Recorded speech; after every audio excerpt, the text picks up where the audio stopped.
Funding provided by Musco Lighting is honored to support Iowa PBS. We're an Iowa company that lights local schools, community fields, and stadiums, arenas, and venues in more than 125 countries. While our reach is global, our commitment is local.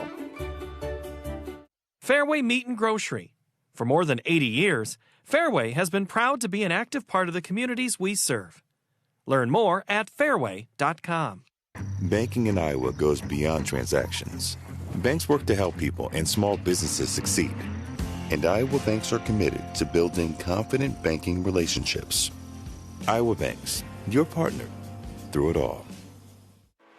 Pella Windows and Doors help bring your home to life. For more than 100 years, Pella has been dedicated to building a brighter future in Iowa communities. Pella Corporation is a proud supporter of Iowa PBS. With our Iowa roots and Midwestern values, Farmers Mutual Hail is committed to offering innovative farm insurance for America's farmers, just as we have for 6 generations. Farmers Mutual Hail, America's crop insurance company.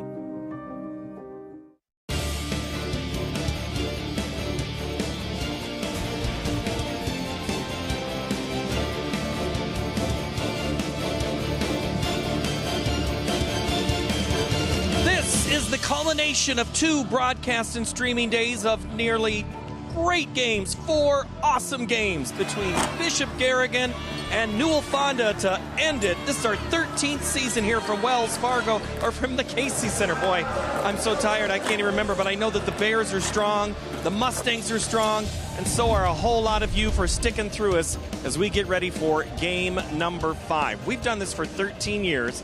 10 of the 12 years, it's been either one of these 2 teams, Newell-Fonda or Bishop Garrigan. So why not introduce it a little bit more and tell you what's going to happen as we go down to the floor for the final game of the 2026 season. BJ Shabe and Lauren Leonard have their call right now.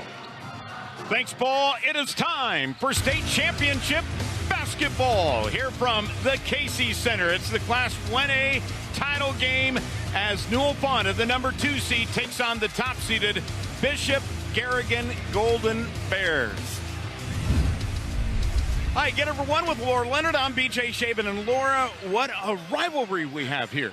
Yeah, we really do. And I think when you think of these 2 teams, you think defense, but they are actually the number 1 and number 2 teams in scoring in 1A. So it's going to be very tough to get points against their own defenses, but it's going to be a fun matchup. Well, as we take a look at their resumes, how about Newell-Fonda? Yeah, 9 straight trips here to the state tournament. They were in the finals a year ago, a double overtime loss to St. Albert, and then they've got sisters that lead the way, a freshman and a sophomore. They just keep reloading year in and year out. And for Bishop Garrigan? Well, 7 straight times, as Paul said. You get to know them because they've been here a lot. Gracelyn Eastman is the player that does it all. You can see she averages 17 points, but she also leads them in a lot of different categories. And also senior Seisha Alish, she also has over 1,000 points. I told you these 2 teams can score. They've got a couple of scorers on their team. She's going to go to Wartburg. How about we turn it over now to Tim Fitzpatrick for the Iowa Bankers Scholarship. Every year at the Girls State Basketball Tournament, the Iowa Bankers Association presents a Student Athlete Achievement Award to a student athlete in each class who excels on the court, in the classroom, and in their community. The recipients receive a $1,000 scholarship to the college of their choice. The 2026 Student Athlete Achievement Award winner for Class 1A is Seisha Alish from Bishop Garrigan High School in Algona. Presenting the award is Sean Noonan from Farmers State Bank in Algona.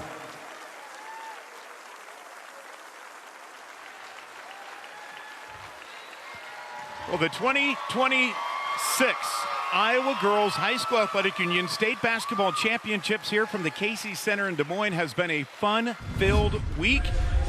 And Laura, when you think about it, I mean, it has been jam-packed day in, day out here. It has been a great atmosphere. It has been packed almost every day and every night session, and some really good basketball that we've seen. A lot of great athletes that have come in the different levels, the different classes. We've seen a lot of great performances and a lot of close ball games. Well, I tell you what, the future does look bright. In fact, earlier today, this morning, they were hosting a clinic for youngsters that are in 8th grade and younger. And in fact, this clinic hosted over 100 girls from across the state, and it sold out in less than 20 minutes. Ellie Reffridge, our colleague, was helping guide and lead the way. And how about that guy right there? He knows a thing or two about state championships. Yeah, he sure does, Coach DeYoung, and not any better coaches right there than you're going to get some instruction from as a youngster. Those are people that you listen to because they have the track record behind them to be able to tell you a little bit about the game and fundamentals. Oh, what a fun morning it was, and everybody got pink t-shirts in hopes of someday seeing that instead of future champions, a state championship t-shirt. All part of the fun and festivities here at the girls state basketball tournament. The Class 1A tournament bracket, you see how things landed. Bishop Garrigan, Newell-Fonda, that's who we have. Now let's turn it back over to Tim Fitzpatrick.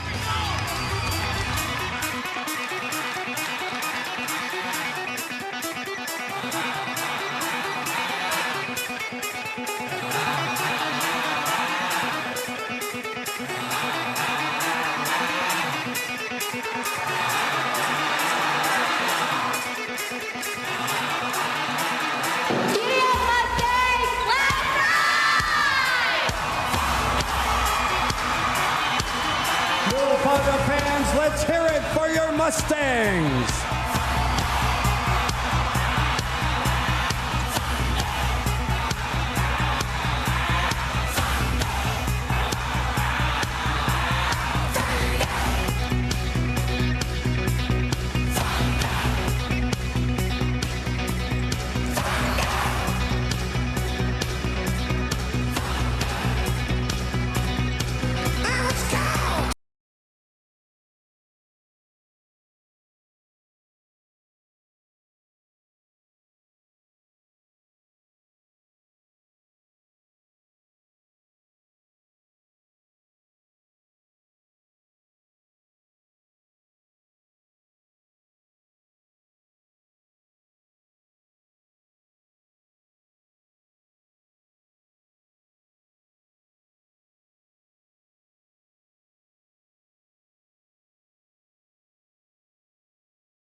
Fans, it's now time to introduce our players in today's 1A championship game.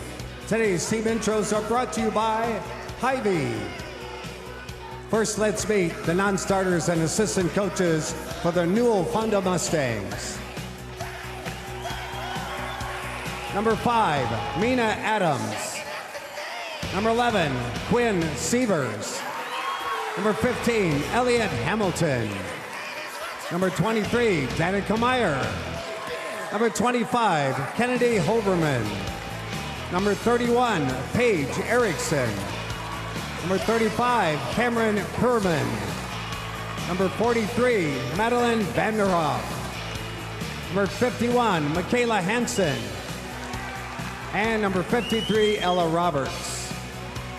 Your assistant coaches, Courtney Darrow, Julie Sievers, and Paul Luce. Now let's meet your non-starters and assistant coaches for the Golden Bears of Bishop Garrigan. Number 1, Brooklyn Birdie. Number 2, Alyssa Hoagland. Number 5, Addison Ferris. Number 11, Shiloh Traynor. Number 14, Rakaya Nielsen. Number 22, Bree Ludwig. Number 30, Ava Rothler. Number 34, Lillian Erpelding Wickman. And number 42, Jenna Peterson. Your assistant coaches, Dr. Merle Tigas, Joe Bartolo, Mike Elbert, John Bartolo, and Lance Ludwig.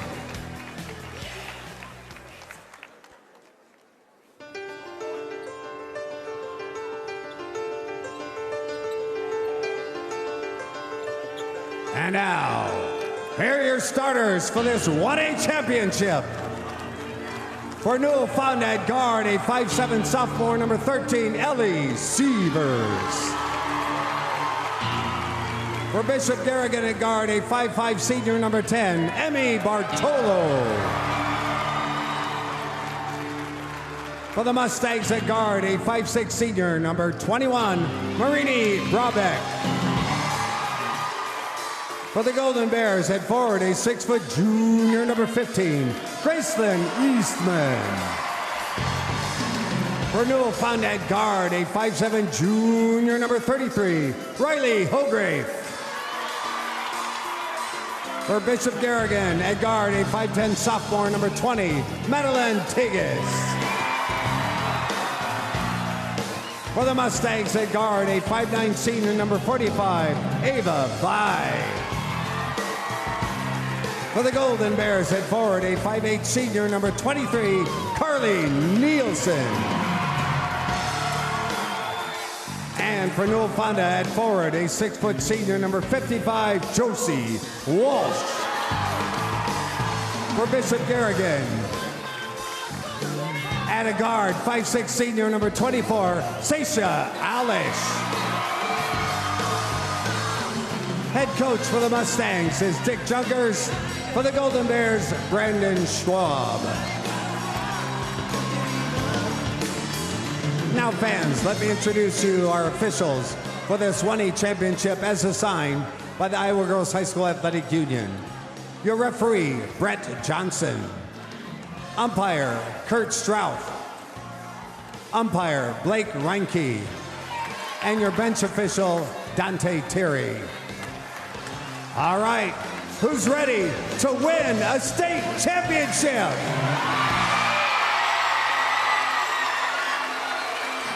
What a setting for Iowa girls high school basketball. Laura, what are the keys to the game here?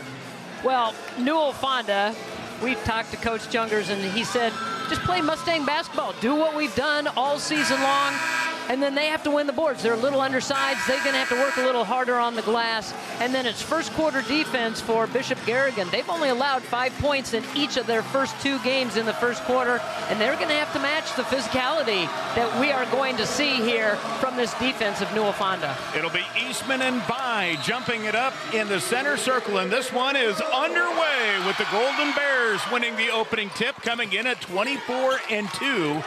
Only losses this season to West Des Moines Valley and Forest City. And a tie-up right away. Possession arrow will give it to Newell-Fonda. The Mustangs also at 24-2. You know, they lost 3 starters from last year's team, and a heartbreaking loss in the state championship a year ago in double overtime. The Mustangs will wear those blue uniforms with gray numbers.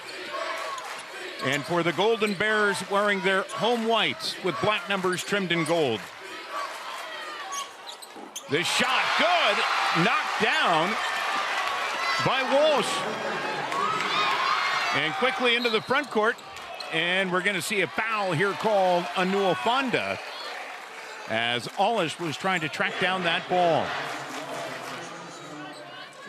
Well, you know that the pace is going to be hectic, and both of these defenses lean that way. They want to speed you up on offense, and they're going to be aggressive, get in passing lanes. They're going to gamble a little bit, but they know that they have each other's backs. They're going to back one another up. I beg your pardon, that was Hograve with the basket, the 5'7" junior coming into the game, averaging about 10 per contest. And Bishop Garrigan, I mean, they kind of rolled right through competition. Now you take on a familiar foe, if you will, as Sievers backs it in the lane and is going to be called for steps, as the Mustangs will turn it over. Well, these two had met up. It was on a regular basis. You could almost set your clocks to it because they were going to match up in the championship game over the last several years, and they know each other very well. They would play each other in a regular season before they got to the state tournament, but they have not seen each other for about 14 months. So maybe a little bit of a different wrinkle, a little bit of a different set that they might show one another. And one, Madeline Tigas will go to the line as she draws contact. Great feed from Eastman. That's a great look and a great dive down by Tigges to get to the hoop. Just moving without the ball, going with authority and intention to get to the rim. You mentioned the fact that they had some frequency in their series history. It's the 11th overall meeting between the two. And this is going to go against Newell-Fonda, as they will give the ball right back to Bishop Garrigan. It's the 4th time playing in the state championship game. Newell-Fonda has won 2 out of those 3. The last one for Bishop Garrigan was 2023 that they won that one. In 2020, 2021, Newell-Fonda won those matchups. 3 ball on the way. A little strong by Nielsen. Offensive board, Eastman. And the putback away from Tigges. It'll be tracked down by Sievers. You can see that Bishop Garrigan has a little bit of extra height, so they could win that battle. And you're going to have to look, if you're Newell-Fonda, you got to get a body on a white jersey in the middle and push him away. Here's the dribble drive. And going through the gauntlets. Tigges with the swat. Brought back off into the corner. She'll drive and the kick out to the corner. That's Sievers for 3. Ellie knocking it down. Good job with the dribble drive, and that's one of the things that the Mustangs do very well, is get that dribble penetration, get the defense looking their way, and then dish it out to the shooters. They'll kick it around. Bartolo for 3. What an answer. And she was just waiting out there, feet set. Again, very much similar to what you're seeing with Newell-Fonda. Dribble drive, kick it out to the three-point shooters.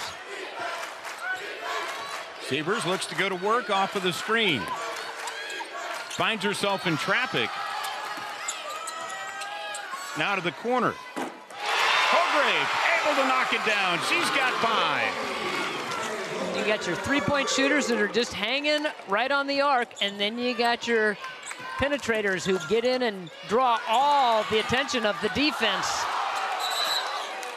And that ball deflected down by Eastman, and it went right into the hands of Wall. She was standing on the end line. And Newell-Fonda and Dick Jungers in his 24th season loves to play a lot of players. You're going to see that bench be worked heavily here tonight. And one of the most outstanding freshmen you'll see, Quinn Sievers, will check in for the first time. As also coming in is going to be Cameron Perman as well. And also Ella Roberts. And for Newell-Fonda, it's about rotations. It's not necessarily about personnel and matchups. They've got rotations that they feel very comfortable with on how they run the floor, how they run their offense. And I think that's what Coach Jungers looks at, is who are the rotations and when are we going to get them in? How about that? Ellie Sievers with a couple of triples, and Brandon Schwab looking on as that ball, as it went through the nylon, was kicked away. A 6-point deficit here for the Bears. Skip pass, and then you draw everybody into the middle. Kick it out to where the three-point shooter, and she's pretty hot. You got to watch because you might get your pocket picked. That one will be kicked away. 22 on the shot clock. And the Mustangs also go back to their bench. Brabeck will check back into the game along with Holgrave. Checking out will be Ellie Sievers and Ava Bai.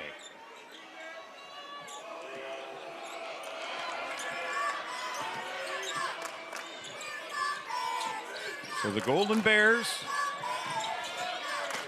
leading the state in scoring, find themselves down by 6. You know, both of these teams not that far apart in scoring as Tigges gets inside. Oh, what a move. And all the way down the court, Eastman with the swat. This is going to stay with Newell-Fonda. You talk about that scoring average. Bishop Garrigan 69.2, Newell-Fonda 68.7. And here's a look at that swat from behind. Eastman hustling down the floor, playing a little catch-up, but gets a clean block. Ava Rothler checking in for the first time, the 5'6" senior. Underneath, Newell-Fonda able to cap it off as Holgrave has had herself an opening quarter, now with 7. Well, that's what Brabeck does for this team. She's a good player that sees the floor, able to get her teammates open. Bartolo controlling it here. Looks to drive in, caught up, and is going to be called for a travel. So Bishop Garrigan will turn it over as the Mustangs also go back to their bench again. Josie Walsh will check back in. I think if you play for Newell-Fonda, you know you're going to get 3-4 hard minutes, and I think that's what they want out of you. Go out there. We're going to give you here are the rotations. You're going to get 4-3 minutes, play it hard, and then we're going to get you out for a breather, bring in the next wave. Turnover and another turnover, right back to back for each team. 3:01 to play here in the opening quarter. So for the Mustangs out on the floor, as you look at Brandon Schwab, guiding his team to 17 straight wins to this championship game. You mentioned they won back-to-back titles in 22 and 23. What a program. Here's Quinn on the drive again, blocked away by Eastman. Everybody's going to hit the deck, and the Bears will get it as it's tied up.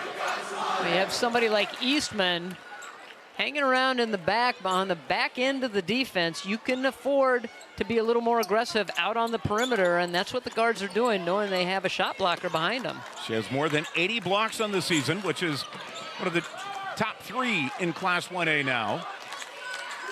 But the Bears need to find the basket.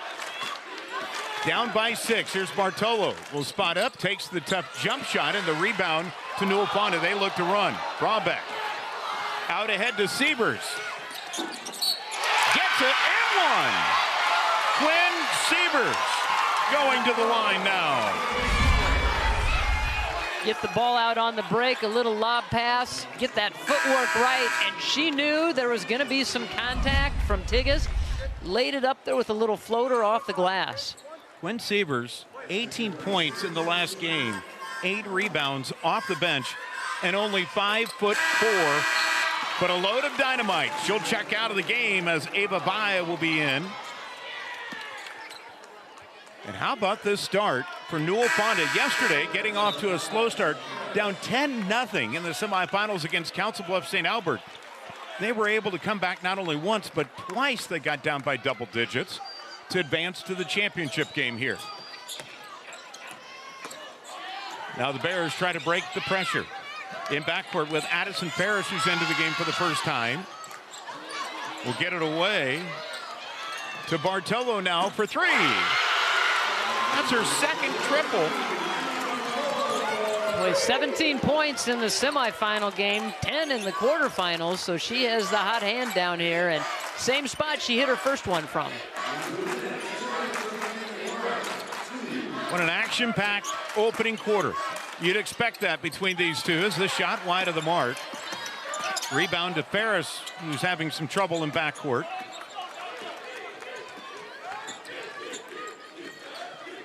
Now Bartolo will control it for the Bears.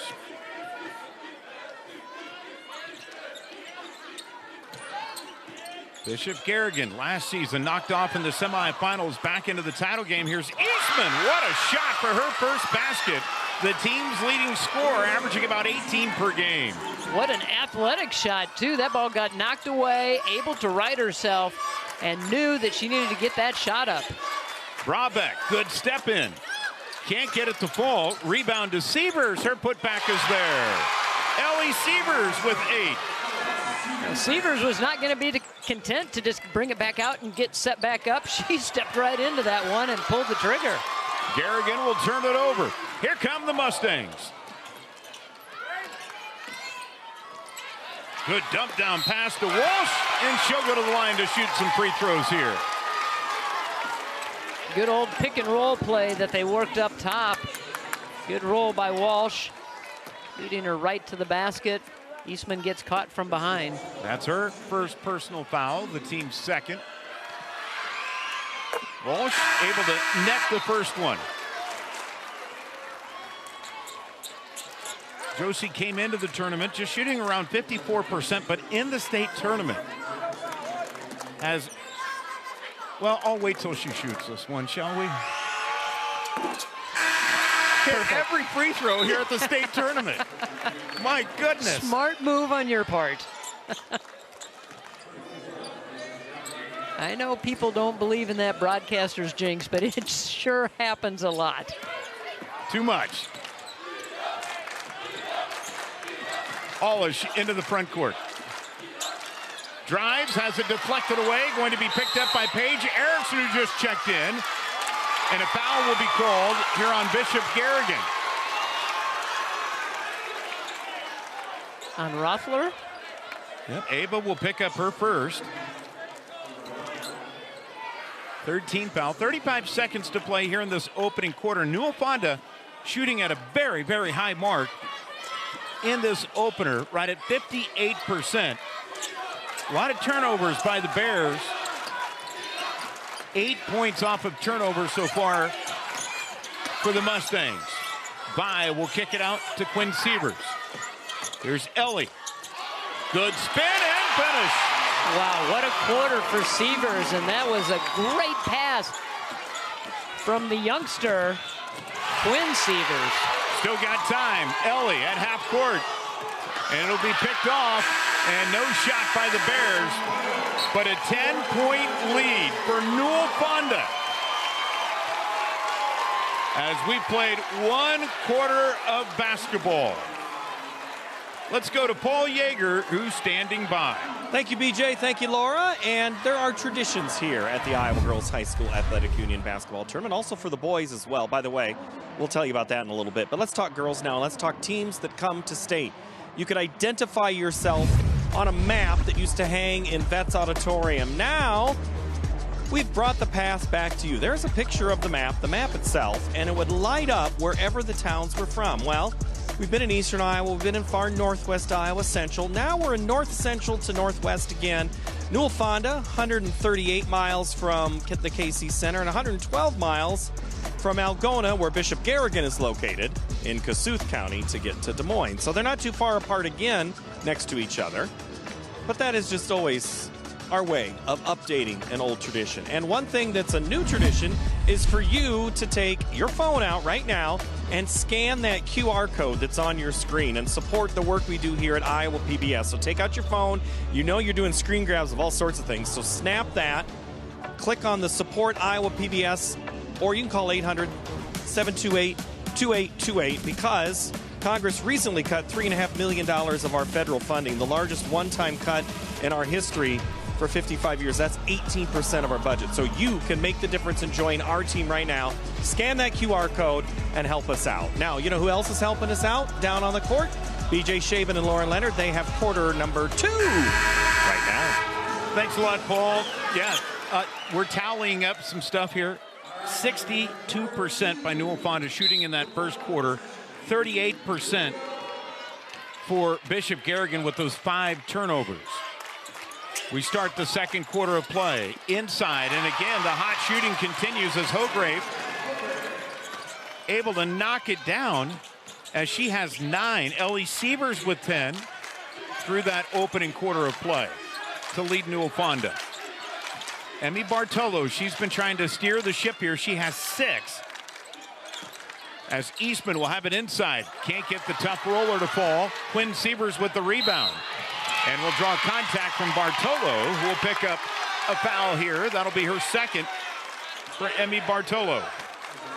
Well, what a fun matchup this is going to be.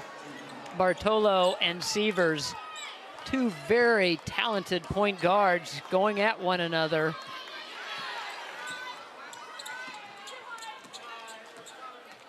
Now Quinn, who comes off the bench, but really gets starter minutes. In fact, been averaging here at the state tournament over 26 minutes per game. That's by using about 11 different players in this Newell-Fonda. A rare miss by the Mustangs. It'll be tracked down by the Bears. First 3-pointer that they've missed. I'd say they came in, locked in. Bartolo to Eastman. That's a deuce. And that's what you have to continue to do, because they do that, have that height advantage. Take your time, be patient, work the ball around, let Eastman get set up in the block. The 3 by Sievers, it's off the mark, and a foul going to be called on Eastman. That'll be her second. So you've got Bartolo and Eastman. each with 2 fouls. As Newell-Fonda again will go back to their bench. Checking back into the game is going to be Walsh. She's joined on the floor by Brabeck, Hograve, Ellie Sievers, and Ava Bai. Inside, Walsh can't get close to the rim. It was a great defense that time by Eastman. Yeah, it really was. She's done a really nice job down low, and now she's going to have to change things, alter things a little bit because she does have those 2 fouls. Olish got a good look, just couldn't get it to go down. So the starting 5 out on the floor for Newell-Fonda. Zone look here by Bishop Garrigan. Trying to skip over the top of it. They go to Brabeck off into the corner. Great recovery by Nielsen. Shot clock starting to wind down inside of 10. Tough shot. Guess who gets it? Riley Hograve came into the game again, averaging 10. Now in double figures with 11. Just slid into an open spot. You can't let her have that front position if you're playing defense down low. You got to fight her for that spot. Here's Ellie Sievers on the drive. Can't get it to fall. Bears will push it ahead to Bartolo. Too far ahead. And another turnover. Brabeck says, hey, let's run. In the lane. Finds a teammate. What a connection. Brabeck able to find Walsh for her first field goal. Brabeck did the right thing. Kept bringing the ball a little deeper until the defense came up and stopped her, and then she dished it off. This one on the ground. And they're going to rule it a tie-up. Possession arrow will keep it with the Bears. And again, somewhat of a line change for the Mustangs. 3 in. Paige Erickson, Quinn Sievers. Make it 4 coming out onto the floor. Along with Cameron Perman. Ella Roberts also joining them. Here's Bartolo. She'll fire a 3 and hit. Her 3rd triple of the first half. And she is trying to keep her team in this ball game. Found different spots on the floor. Wow, that's just, you know what? That's just being moving, constantly in motion, always being in the right spots, and that's a good job by Sievers. Both of them. The Sievers connection, you know, they combined for 35 points in their quarterfinal win against St. Ansgar. Quinn now with 5. And a steal inside by Perman. Out ahead, they look to run it. And an errant pass will give it right back to Bishop Garrigan. Maybe got a little ahead of themselves. There's the dump inside, and then just the tip. And Sievers filling the gap, moving towards the ball. Alyssa Haugland into the game for the first time, the 5'5" senior for Bishop Garrigan. Now, the pace of this game, it is a track meet. Now a steal. Here's Quinn Sievers could not get it to cap off. Haugland with the rebound to Bartolo. To the top, this 3 won't fall, and Quinn Sievers with another rebound. And the dump down underneath. Newell-Fonda having some tougher time inside as this ball is going to be deflected out. You know, Quinn Sievers isn't afraid to throw that baseball pass, and she gets a lot of mustard behind it when she lets it go. So as a teammate, you have to be ready for that if it's coming your way.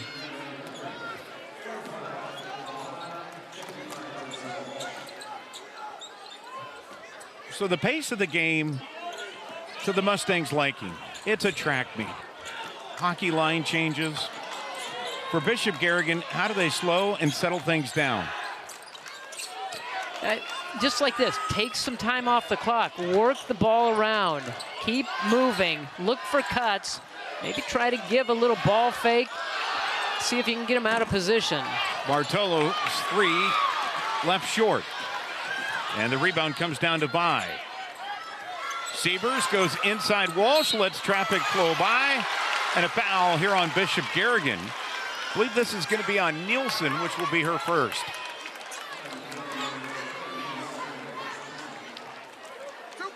It really is hard after Newell-Fonda has thrown this first punch in the first quarter where they have extended the lead and gotten out to the lead. And sometimes hard to kind of shake the cobwebs out of your head and get yourself back into the right frame of mind. And Bishop Garrigan's going to have to try to find that focus again, starting now and heading into the locker room and make some adjustments. Both free throws missed by Walsh. The rebound comes down to the Bears.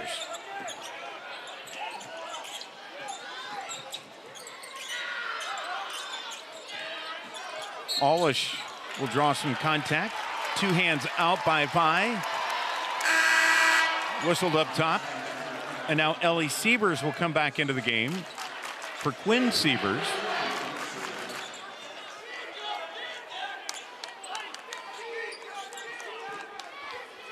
If you're Bishop Garrigan, you're thinking, all right, 3 minutes. We got to get a few stops on offense. Got to convert. And a steal by Walsh.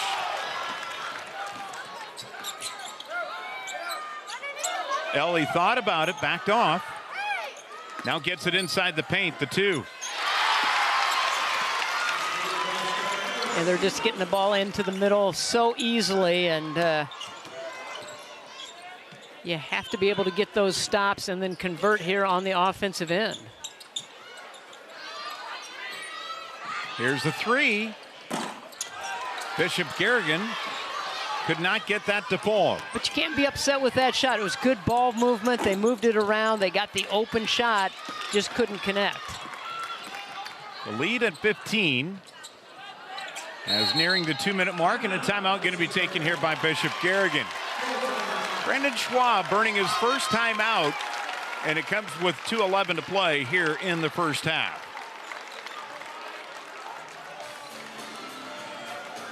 Let's go inside of that Bishop Garrigan huddle as we've got the coaches mic'd up all tournament long. Always great to get the insight and really appreciate that, but let's see what the Bears are going to say right here. Hey, settle down, long game. I need your brains to stay in an attack mentality and transition. The ball is sticking too much when we have them numbers. We've got to give it up, and we've got to move that ball when we've got our numbers, okay? We've got to move the ball. We're getting great shots on the offensive end. We'll fall, okay? Keep taking good shots. I've got no issue with any of those shot attempts, okay? We're 4 high. Graceland start low this time, or let's go 4 high to Madeline this time. Madeline pop. Graceland down here. Grayson, you're the screen across. Madeline, get downhill this time, okay? Hey, we're back to man, half-court man defensively. Get our matchup. Get our matchup. You've got to not be blocking shots, okay? Let's go. Come on, we are. You're downhill. Yeah, they've got to continue to move the ball with precision. It does get stuck at times, and thought that last time they had the ball on offense, they did swing the ball around and got a good look at it. And he's right. They're going to fall eventually. You can't get down on yourself. So continue to work, continue to attack. 15-point lead for Newell-Fonda, and now a foul will be called on Hograve, her first. It's been Hograve and Ellie Sievers leading the way, both in double figures. For Newell-Fonda, Bishop Garrigan getting 9 points out of Bartolo, who just got the ball inbounded. Newell-Fonda doing a nice job clogging the paint. Here's Nielsen on the drive, deflected away by Vi. They were able to skip it, get the open look, went into attack mode, and then everybody congregated for Newell-Fonda right in the middle. Good block from behind.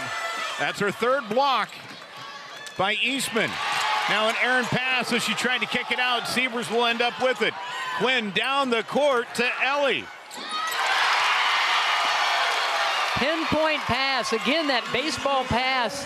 One of the smallest players on the floor, and she threw it three-quarter court. Looking to work with it. Tigges, the kick out to the corner. This three by Nielsen not there. Rebound deflected out. It's going to stay with Bishop Garrigan. See the steal numbers. Sitting at 9 is Newell-Fonda.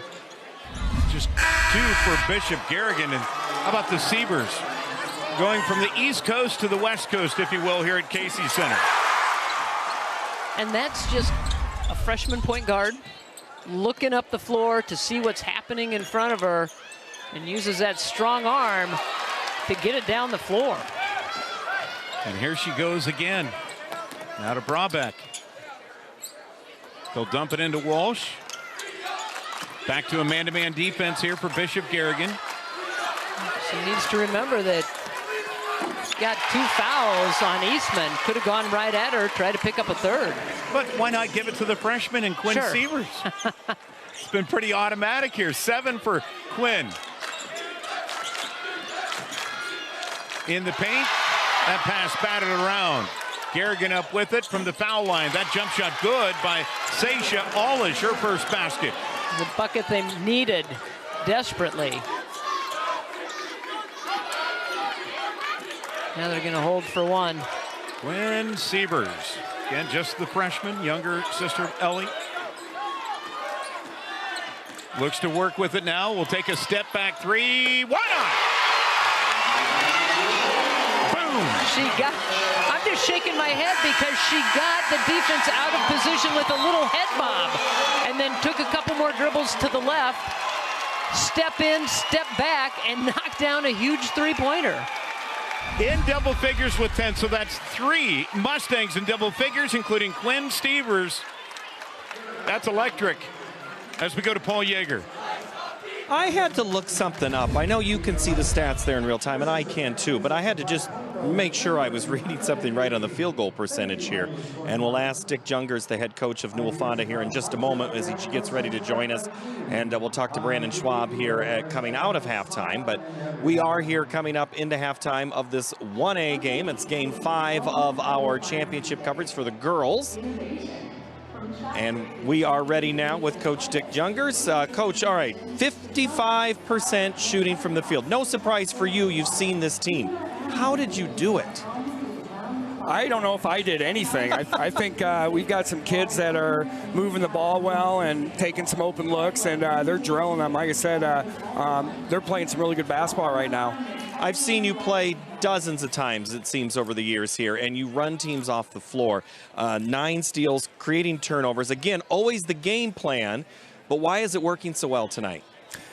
You know, I don't know if I really have a good explanation. I just know that our kids are flying all over the place, and we're putting good ball pressure on them. I feel like defensively, we've been able to just kind of get them just a little bit uncomfortable, and then offensively, I just think our kids are really moving well without the basketball, and we found some creases in their defenses. So right now, I just think that, you know, the first 16 minutes, we're off to a great start, and hopefully we can keep that going. All right, Coach, thank you so much. Appreciate your time. Thank you.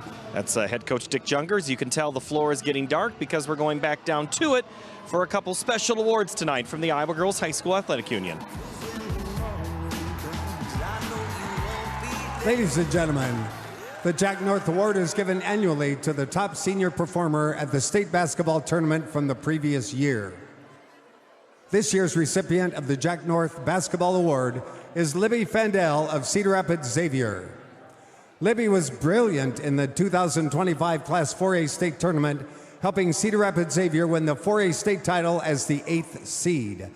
Libby averaged 26.3 points, 10.6 rebounds, and 4.4 assists in last year's tournament, en route to being named the Iowa Gatorade Basketball Player of the Year and Miss Iowa Basketball. Libby is currently a freshman at the University of Kansas, where she has started 17 games and averages 3.6 points per game.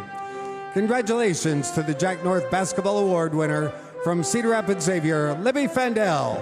Accepting on behalf of Libby are her parents, Matt and Ashley.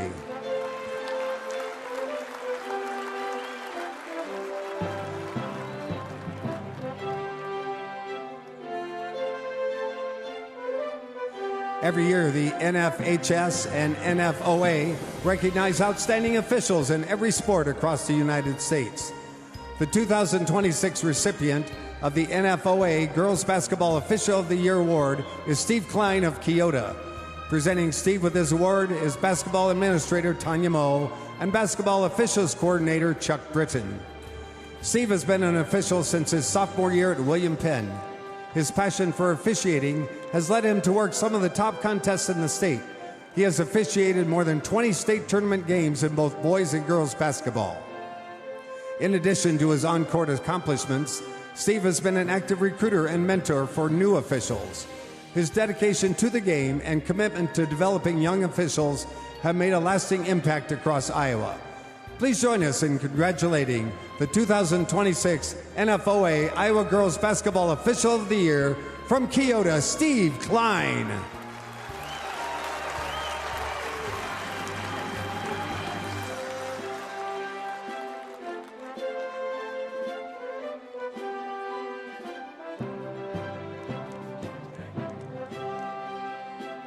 The Iowa Girls High School Athletic Union's Golden Plaque of Distinction Award honors a coach who has built a successful career while making lasting contributions to their school, community, and the coaching profession. The 2026 recipient of the Basketball Golden Plaque Award is Tom Peterson of IGHSAU Elkhorn-Kimballton. Presenting Tom with his award is IGHSAU Executive Director Aaron Gerlich and Basketball Administrator Tanya Moe. This season marks Tom's 28th year of coaching. During that time, he has earned more than 500 career victories and led 10 teams to the state tournament, including a berth in this year's Class 1A field. He guided his IGHSAU program to a Class 1A state championship in 2010 and has been recognized with numerous honors, including IBCA and IGCA Coach of the Year. He is a member of the Iowa Girls Coaches Association Basketball Hall of Fame and is a finalist for the National High School Athletic Coaches Association National Coach of the Year Award. Beyond basketball, Tom has served as athletic director at IGHSAU Elkhorn-Kimballton and has also coached football, golf, baseball, and softball. Tom and his wife Jennifer are the proud parents of 4 children, Tyler, Trey, Taryn, and Thomas. Ladies and gentlemen, please join us in congratulating the 2026 Basketball Golden Plaque of Distinction Award recipient from IGHSAU Elkhorn-Kimballton, Tom Peterson.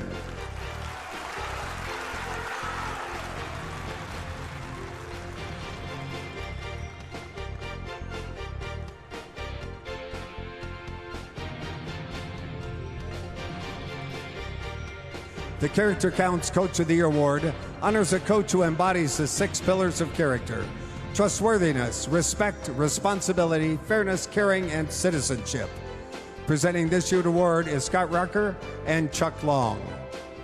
The 2026 recipient of the Character Counts Coach of the Year is Robin Brand of Mount Vernon. Robin has taught and coached softball at Mount Vernon High School for 16 years. During the span, she has collected over 350 wins, guiding the Mustangs to the 2022 state title after placing second in the state in 2021. Robin has also served as an assistant coach on Mount Vernon state champion volleyball teams and has also coached track and field, basketball, and swimming. Ladies and gentlemen, congratulations to the 2026 recipient of the Character Counts Coach of the Year from Mount Vernon, Robin Brand.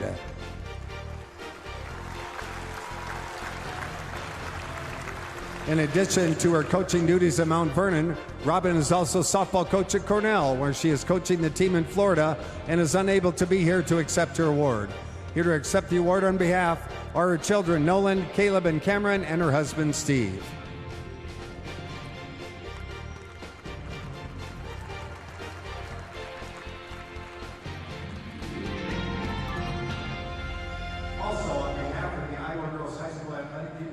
Newell-Fonda leads here and the 1A title game by 20.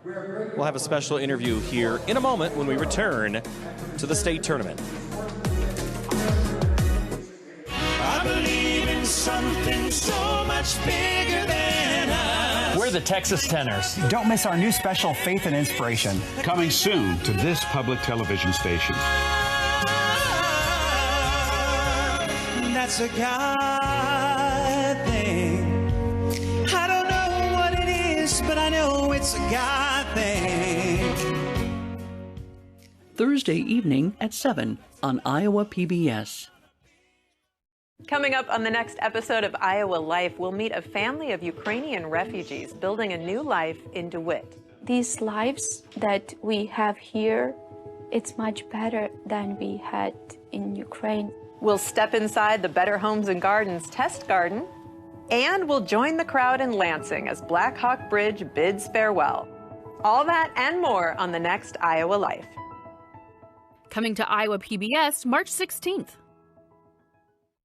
Such a meaningful part of Iowa PBS is the coverage of unique Iowa events. And part of that is our high schools and our kids programs, whether it's athletics or otherwise.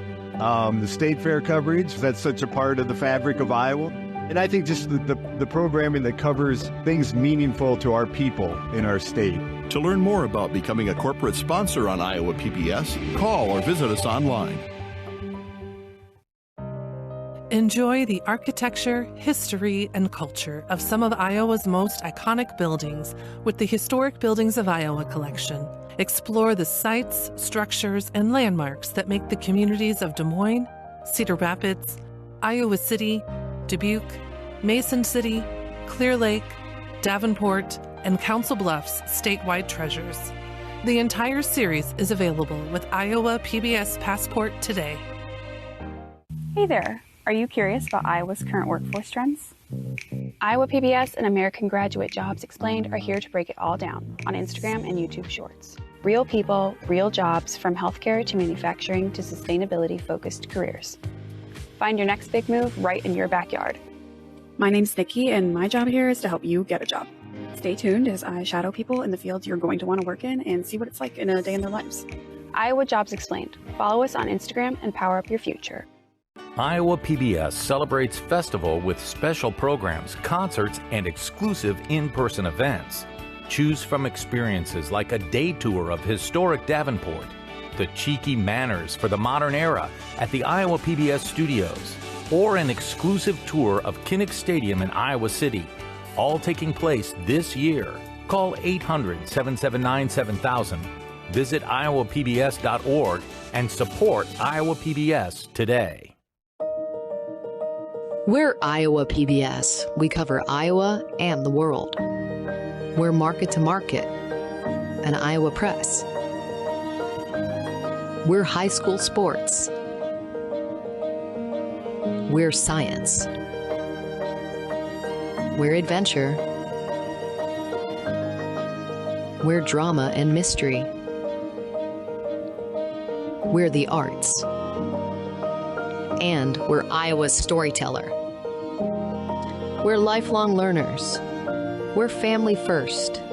We're educational. We're trusted. We're valued. We're essential. Your support makes all of this happen. Give today at iowapbs.org/donate. You're watching Statewide Iowa PBS. We've shown you the map. We've shown you the Hall of Fame. Now it's time to show you yet another tradition here at the state basketball tournament. That's the tuxedo sweep. A group of students put on their, well, we'll call it Saturday night best. They dim the lights, the spotlight comes down, and they do the tuxedo sweep, and it ends like that every single time. Never gets old, I'll tell you, here at the tournament. Hello, everybody. How you doing? We've got 4 down. Well, 4.5. We got 1 half to go, but we need to show you. Well, here's the thing. BJ and Laura had to take a break because they had to talk a lot in the first half. There was a lot of up and down in this contest between Newell-Fonda and Bishop Garrigan. Let's show you the first half highlights because there was a lot going on, and it's going to be pretty easy for a couple of things. Emily Bartolo, early on, they were great trading shot for shot. Bartolo there, she would finish with 9 in the first quarter. There was another 3 that she would hit, and Newell-Fonda would have a lot of offense after this highlight. Then it would just be what Newell-Fonda does to many, many teams. It is a track beat. It's down low. Sievers, the spin, and the score. The 2 Sievers sisters are dynamite in this one. Good rebound, back up. 15-foot jumper, good. And then one more for Ellie Sievers. She would have 14 first half points. Quinn would have 10, and that's how we stand here at halftime. When we come back, the executive director of the Iowa Girls High School Athletic Union will join us back after this here from the state tournament in Des Moines.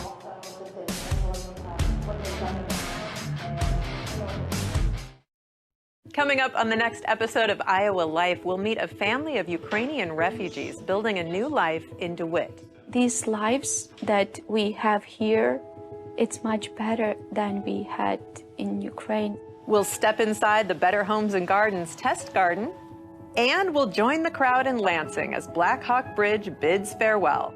All that and more on the next Iowa Life. Coming to Iowa PBS March 16th.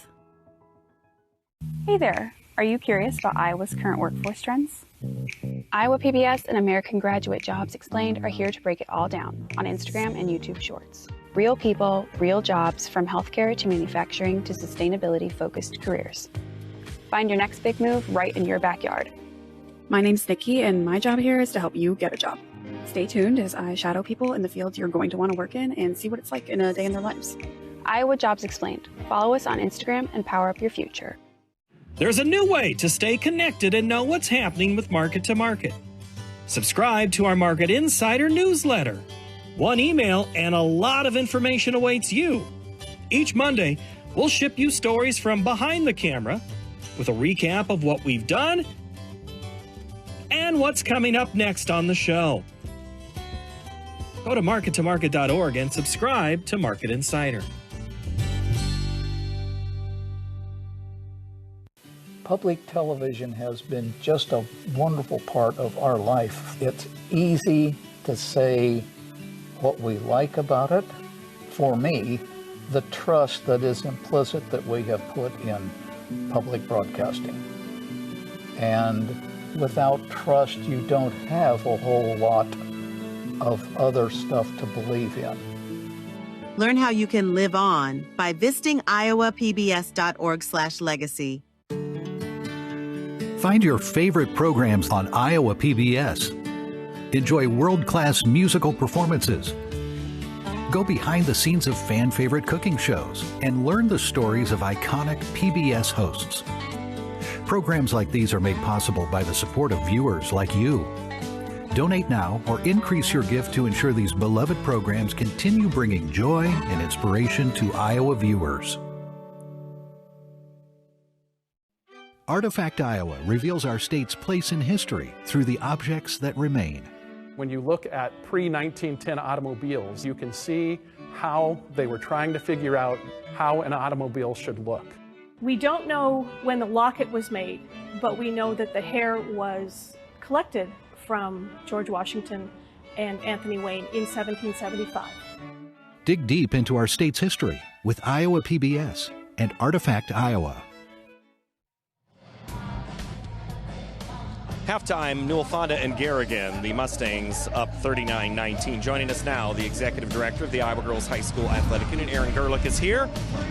So, Aaron, anything going on this week? Just a little basketball, and then Thursday happened. Let's talk about the viral moment. Brad, Ellie, and I were sitting courtside watching that. We just could not believe what we saw. And then all of a sudden, the scoring takes off. The internet blows up. What does that say when a moment like that, people are watching, right? They are interested in this tournament, right? Yes, what else? And all eyes quickly were on Iowa.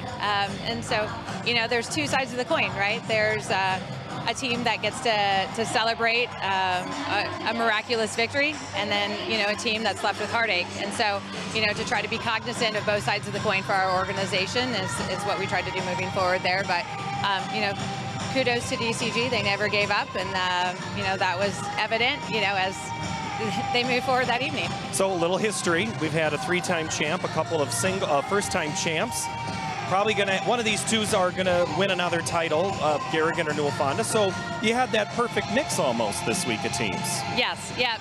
What does that mean when you get some new and some old blood to the tournament? Yeah, you know, I think it's a great combination, right? You get those teams that come in with the rich history, the rich tradition, a great fan base, but it's really fun to get teams who either haven't been here before at all or, you know, who haven't been here for a while, right? And so, I mean, that was evident, I think, even with Carlisle. They brought their whole community, which was great.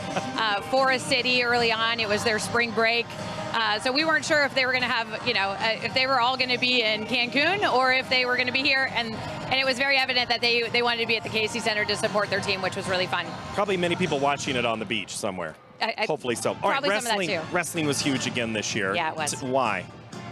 Because girls love wrestling. You know, I mean, I think it's a sport where you know, they get to show their grit, they get to show their strength, and it's becoming more and more of a team sport as those numbers are growing. And so I think people are just falling in love with the sport, and it's really fun to watch that continue to take off. Okay, I told you I was going to bring props, and you just didn't believe me. You should know by now, Aaron. Okay, this is a pennant that I saw on Press Road. It's the Iowa Girl Foundation Proud Donor 2025.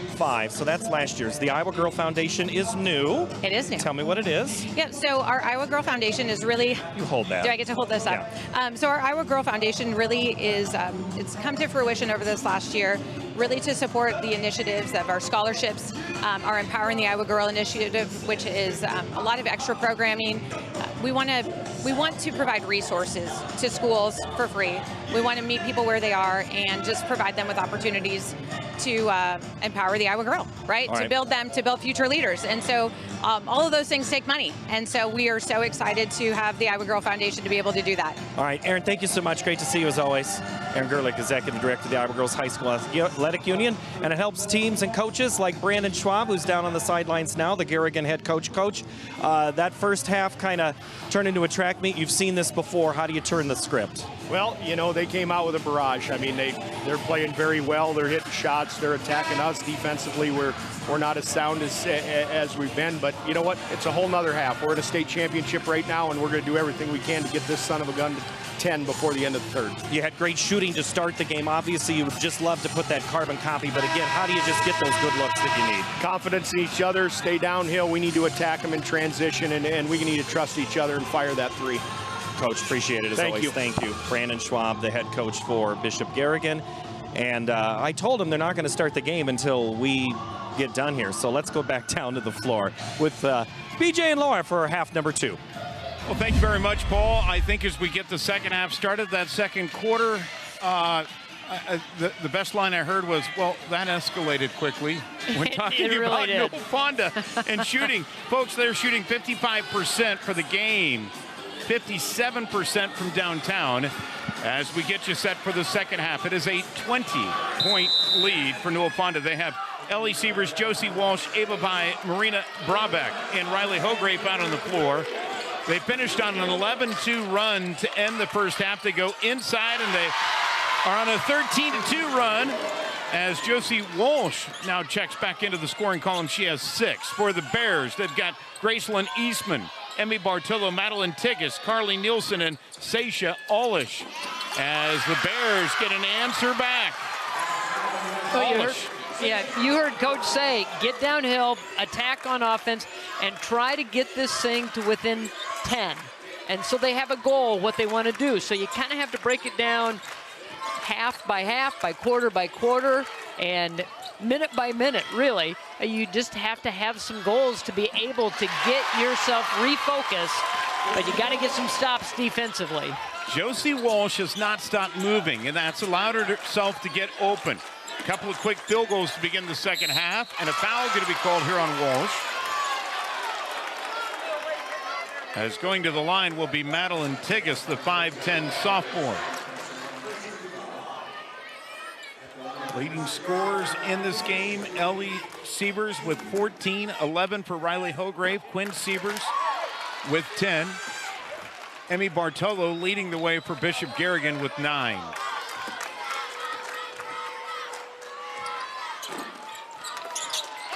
And an offensive board by Nielsen. They go back inside, and a charge will be called as Brabeck takes one for the team, and that'll be Eastman's third. Just when you think you're going to get a second chance opportunity, right here, the rebound by Nielsen. And Brabeck just holds her ground, even though she saw Eastman coming right at her. You're right, took one for the team. Here's Bai, going to be tied up, possession arrow. Bishop Garrigan, so they get a stop. And you got to start stringing those together now. You've got to start stringing the stops together. Get on a run on the offensive side of things as well. And they've started to do that offensively. They've started to be aggressive. And this is going to go to Newell-Fonda. And that's what Newell-Fonda will do to you. Even though they had the turnover, they were going the other way, Garrigan was, they turn up the heat and they just continue to torment you on defense. Eastman, with those 3 fouls, will remain in the game. Allish goes inside and a little too strong on the shot. Madeline Tigas gets her own rebound and will head back to the line again. I think if that's on Walsh, that will be 3 on her. And she's had a good start here to this third quarter.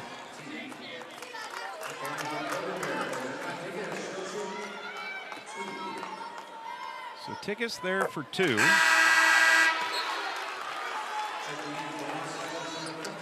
know, Coach said that Tigas is the player that just does all the little thing, does the dirty work. In the quarterfinals, she had 7 blocks, 5 assists, 6 rebounds. And those are the things that people don't talk about. They talk about scoring, they talk about 3-pointers, but they don't talk about the little things, and that's what she brings to this team. Garrigan trying to break the double team in backcourt, but stepping on the sideline was Tigas. And Newell-Fonda cranking up the pressure here in the second half in backcourt.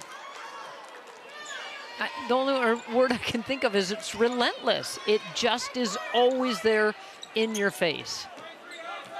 They play a lot of players, but they look to run, run, run. And press, press, press. Off into the corner, this 3. Can't get it to fall, and the rebound to Tigas.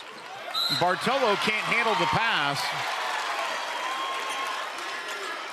And I think just the mere knowledge that the defense is lurking somewhere still speeds you up. And Tigas got that rebound, wanted to get it out to Bartolo quickly, but feared that there was going to be a defender right there. Saw it out of the corner of her eye. Madeline Tigas, I mean, if Bishop Garrigan's trying to find some energy, they're getting it out of Tigas. Just got her second block right there. As the Mustangs go back to their bench, Quinn Sievers in for the first time late half, along with Paige Erickson. Also into the game is Ella Roberts. Newell-Fonda has used 9 players in this game.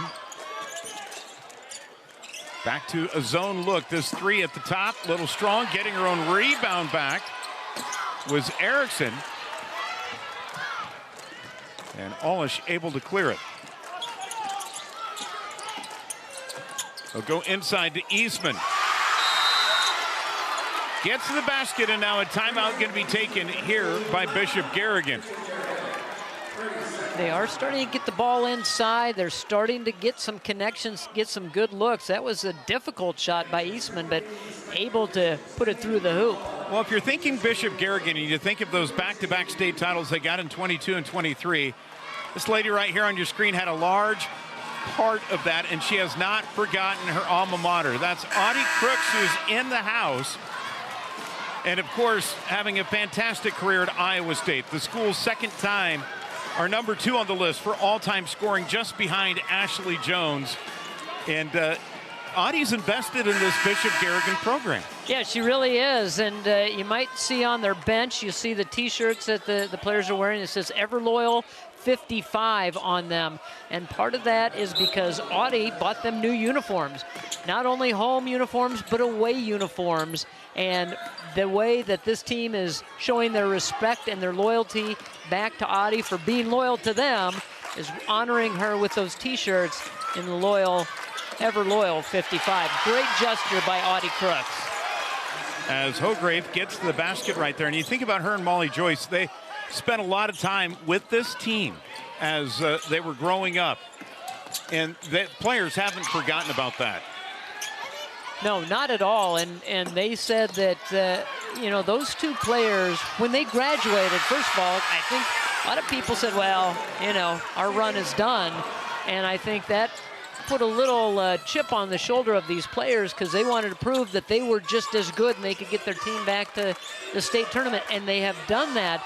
But a lot of the credit does go to Molly Joyce and Audie Crooks for working with these players when they were youngsters, when they were in the 3rd and 4th grade, and getting them to understand and learn what you need to do to be a good basketball player. I think Gracelyn Eastman said to us, I didn't even know how to use my left hand until I met Audie. Both on and off the court, too, as Newell-Fonda able to get this offensive board. Brombeck the deep shot, can't get it to fall. And Molly Joyce also having a great run in college. Named the newcomer of the year in the Summit League, playing in South Dakota. As she transferred from her original school, as you see, Tigges able to knock down the field goal. She now has 8. Tigges coming alive. She's the one that's trying to ignite this team and see if they can get on a little bit of a roll. 45-29, Brandon Schwab seeing his team on an 8-2 scoring run.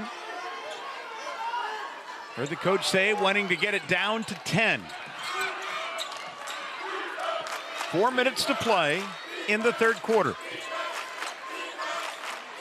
And you have to believe if they can get it in that range, that's going to give them a ton of confidence going into the 4th quarter. You've met your goal, and now you've got the 4th quarter, and you're within reach to be able to make the comeback.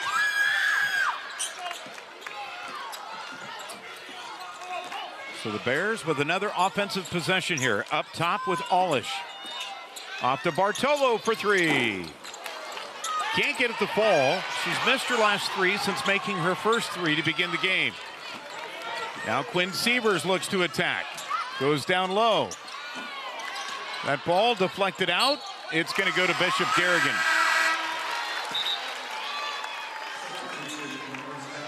Ellie Sievers will re-enter the lineup along with Riley Hograve. Kind of feel like they need to get a little jolt themselves, need to get some scoring back in that lineup, and that's what the rotations are all about for Coach Jungers, is that he senses which way the game is moving and knows which personnel that he needs in there to get things going back in the right direction.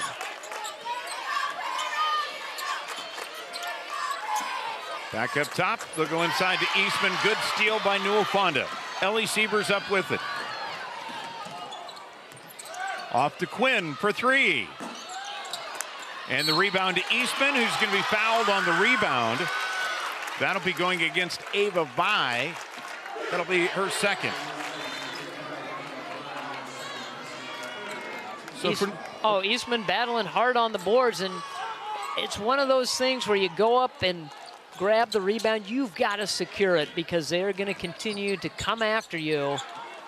And she did and was able to draw the foul. Ava Rothler on the court for the Bears. They go inside to Eastman. And another timeout going to be taken here by Bishop Garrigan as they're starting to gain some momentum. Cutting the lead from 20 down to 14.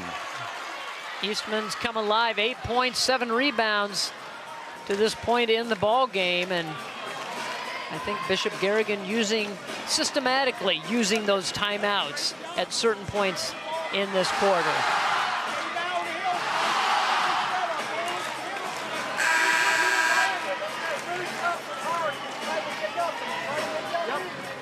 Match up. 45-31, Newell-Fonda with the lead. Strong contingent from both sides here. You can tell in that huddle, a little bit more upbeat than it was the first time we went into their huddle. 2:36 to go in the quarter. Out on the floor for the Mustangs, they've got the Seaver sisters, Brabeck, along with Hograve and Vi. Brabeck will find Vi, who cuts in. They just spread the floor and then cut you up. And that timeout also gives your opponent an opportunity to set some things up, and they ran that and executed that play out of the timeout perfectly. Vi just got her first basket of the game. Now we'll take a 3. Rebound to Sievers, now to Brabeck, fresh 35. Brabeck will look to attack.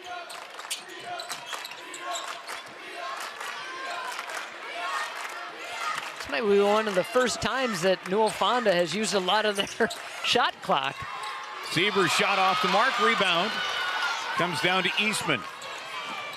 Tigas with another block. Here's Bartolo. It's deflected out. It'll stay with Bishop Garrigan. And the Mustangs go quickly back to their bench. Ella Roberts back into the game, along with Paige Erickson.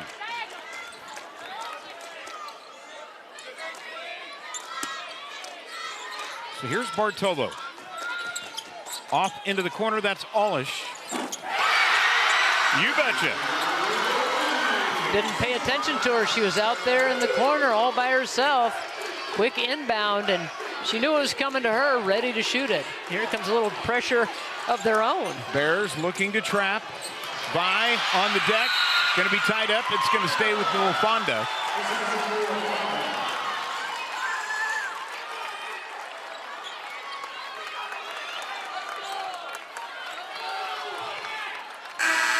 Now, you're Newell-Fonda. Now you kind of have to take a step back, kind of reevaluate some things. You're in a ball game now. They have battled their way back, and they're starting to put some pressure on you. Sievers looks to inbound it, deflected back out by Carly Nielsen, who just re-entered the lineup. They're just a little quicker to the ball right now than Newell-Fonda is.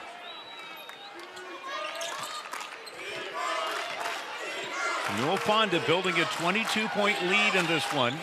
Bishop Garrigan trying to trim it back, and a foul going to be called on Rothler as she was trying to deny Sievers. That's the second team foul here on Bishop Garrigan. She knew the backdoor cut was coming and couldn't get turned around, so just put the hands up and just bodied up and got called. Hograve has it deflected away. Olish up with it.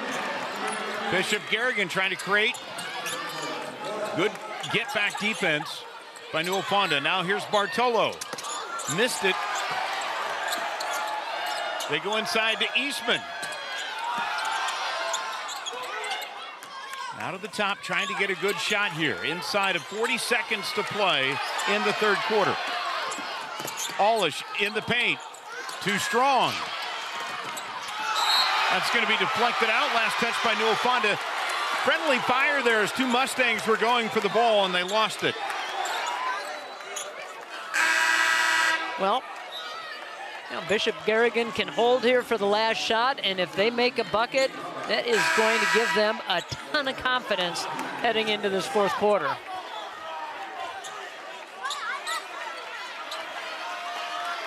And maybe putting a little doubt in the Mustangs. And that's all you need to do. I mean, you got 8 minutes then in the fourth quarter to battle it out, but if you can plant that seed of doubt in Newell-Fonda, you certainly have a chance, and you have had a really good, in Bishop Garrigan, they have had a really good third quarter. Mustangs pick up the foul. That's Hograve. That's her second. Eastman to the line, able to hit the free throw. And she went to her left, by the way, Laura.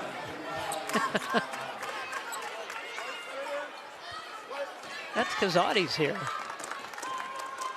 Might have heard it from the rafters if she didn't. And an offensive board again off of a missed free throw. Bartolo for three. Can't get the ball. Eastman with the rebound. They're going to call the foul on the floor. No basket. A foul on the floor. Garrigan wanting to get some continuation. Yeah, I think the foul happened before the shot went up. I think we're going to get a look at it here. Brabeck underneath, you can see her just backing up. Yeah. So that's a good call. That was on the floor, even though she made the bucket, but the foul happened before the shot. Brabeck will pick up her second, and it is the 5th team foul, so Eastman will go to the line to shoot two.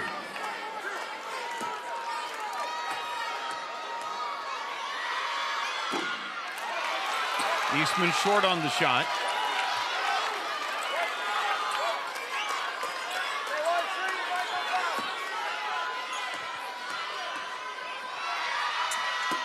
Missed them both. And a rebound to Quinn Sievers. Quinn will attack. And gets the roll. What a play. Just kind of threw it up there. A little bit of a prayer, but got the friendly bounce. Still time here. 8 seconds to go in the quarter. Off to the wing. Allish for three. Can't get the bank. And it's a 14-point lead going into the final 8. Garrigan able to trim it from 22 to 14.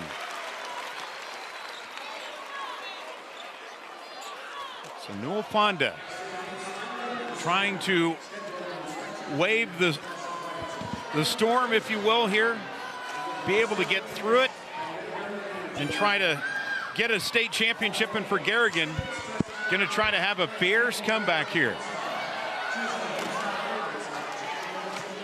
Well, they had a goal. They almost accomplished that goal, getting it to within 10, but they have certainly made an impact here in this third quarter, being able to close the gap, and now you've given yourself a chance.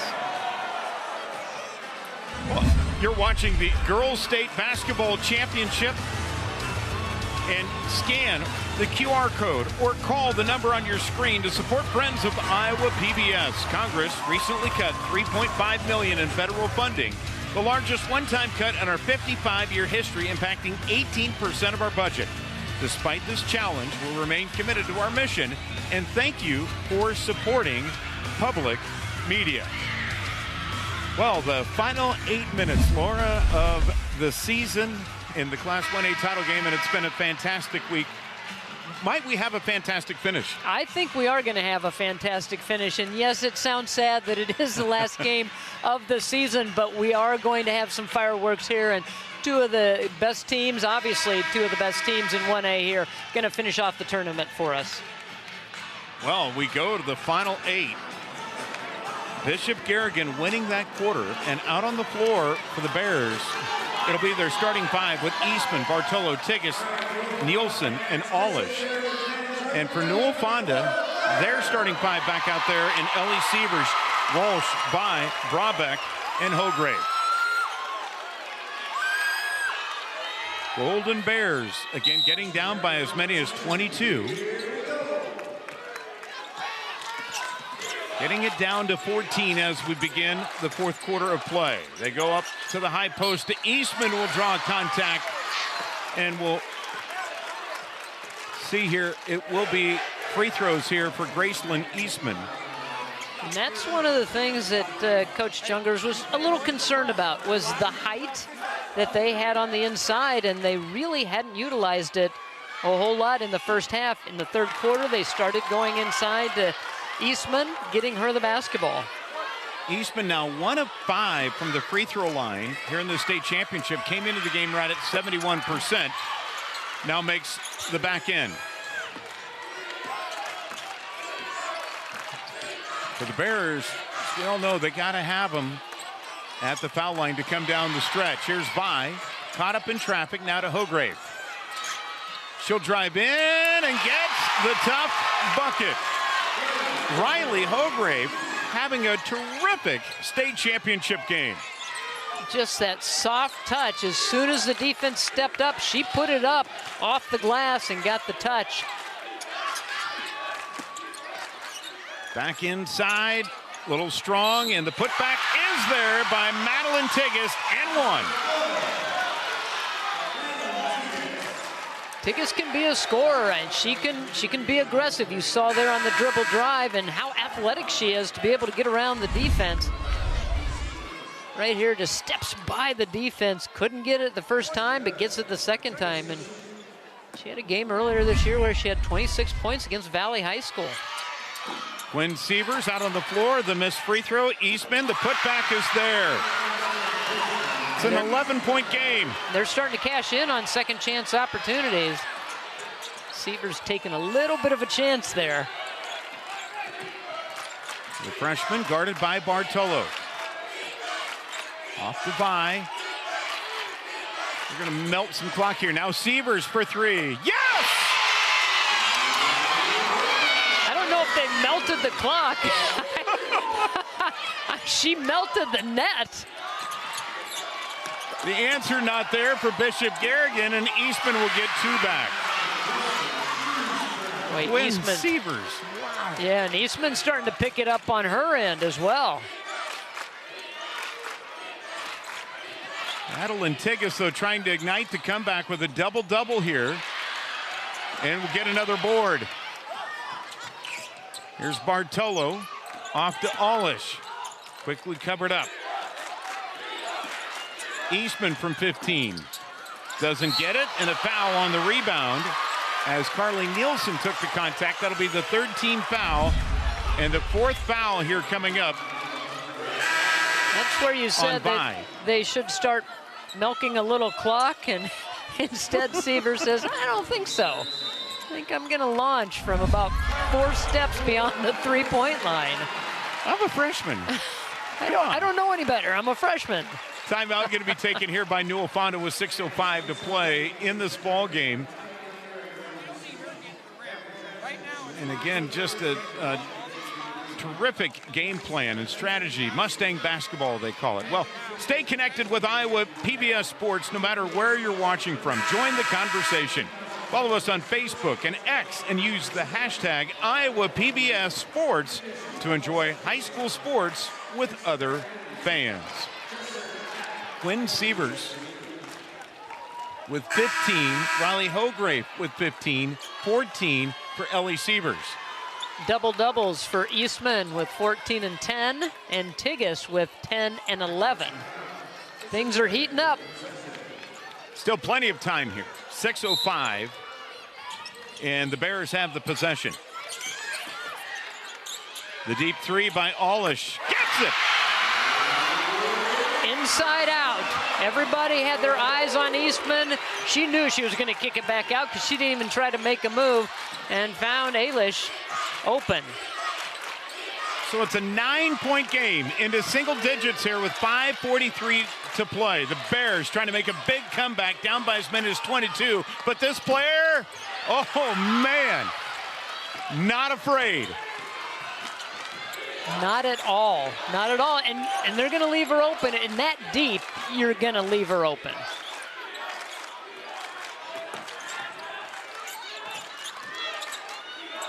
Alish again for 3. Going to be a little short. Walsh will pick it up. Alish was feeling it, though. She felt like she was open, just could not get enough distance on that one. Tigas will pick up the foul, and for Madeline, that'll be her 2nd. The 1st team foul here in the late quarter for Bishop Garrigan. So Ellie Sievers back to the line, 75% on the season.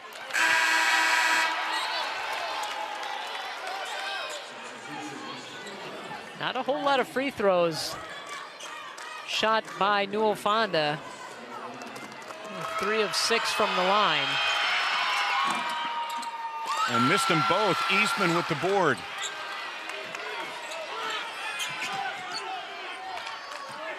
Extending that pressure a little bit further out. Bartolo left open. It hits! She hit a couple of big ones in the first half.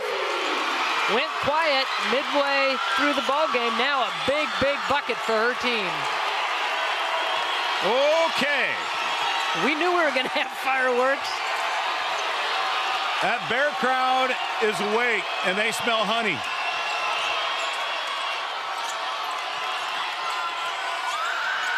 Brabeck drives. The flare and a foul going to be called here on Bishop Garrigan.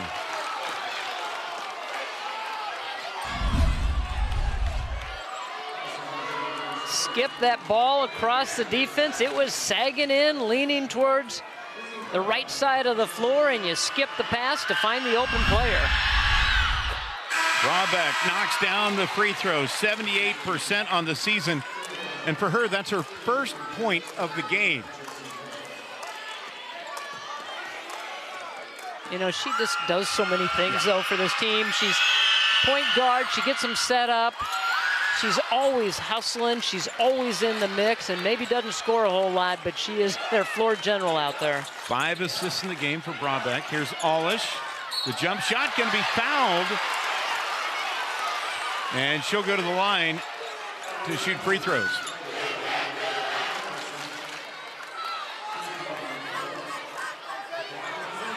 They're getting the ball to Alish, and she is connecting. Tried to get it off the bounce. It gets to the free throw line. You got to start connecting on those when you're getting to the line. They're making themselves, or giving themselves opportunities to get to the line. And so when you get there, especially with 4 minutes left in the ball game, you got to knock them down. Beaugrave just picked up the foul. She'll have to exit the stage for a moment as Alish able to connect 1 out of 2. It's a 2-possession game with 4:11 to play. Here's Sievers, little shake and bake. And the pass out to Vi, and Quinn will get it back. What a good job, though, by Vi to step and come to that pass, because they had designs, Alish had designs on stepping into that passing lane. They try to double, they go inside to Ellie Sievers. Her shot not there, rebound to Eastman.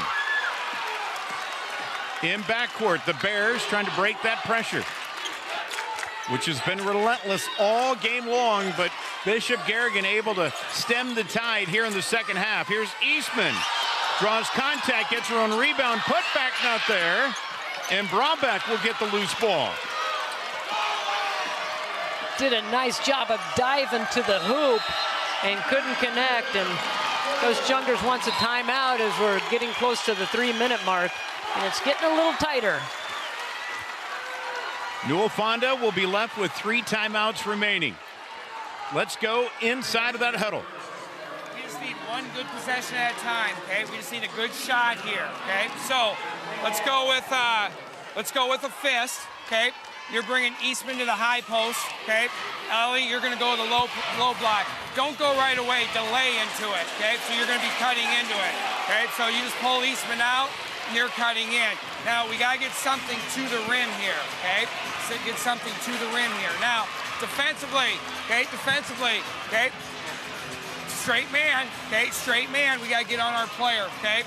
Stay on your player up front, okay? And then close down the shooters. Get the box out, okay? Get the rebound. Here we go. Let's go. Hey, this is what makes it fun, okay? We're making one play at a time here. Team on 3. 1, 2, 3. He's not wrong. No. This is what makes it fun. This is why you work so hard every day in practice and in the off season to better yourself. This is what makes it fun. Games like this for a state title. You know, he told us, I mean, in his 24th season, he's always had the philosophy, I'm going to play a lot of players. I'm going to make it fun, keep people interested in the program. And really, there's been nobody better over the last quarter century than Dick Jungers. No, he has done an amazing job at Newell-Fonda, and the amount of players that come out. He has got a full roster year in and year out, and they just have the young kids that buy into the system, that idolize these players that are on the floor here tonight. You think about programs who didn't field a team this year. Yeah. And Newell-Fonda able to do it. Here's Alish from deep. Can't get it to fall. Tough board that time by Walsh. That was a good look by Alish, though, and she has had the hot hand. That's not a bad shot. Ellie Sievers in the paint to Walsh. Gets fouled and one. A little mid-high-low, if you will, right in the middle of the lane, the dribble drive, and Walsh rolls to the bucket. And Eastman will pick up her 4th with 2:28 to play. Let's see what Brandon Schwab does. He will bring in Carly Nielsen back into the game, but she's coming in for Ava Rothler. So there's, 2:28 to play. You need Eastman's offense out there. Walsh's free throw is good as she caps off the 3-point play. So a 2-possession game now to a strong 3-possession game. And she needs to be smart, too. Eastman does. They can't afford to lose her.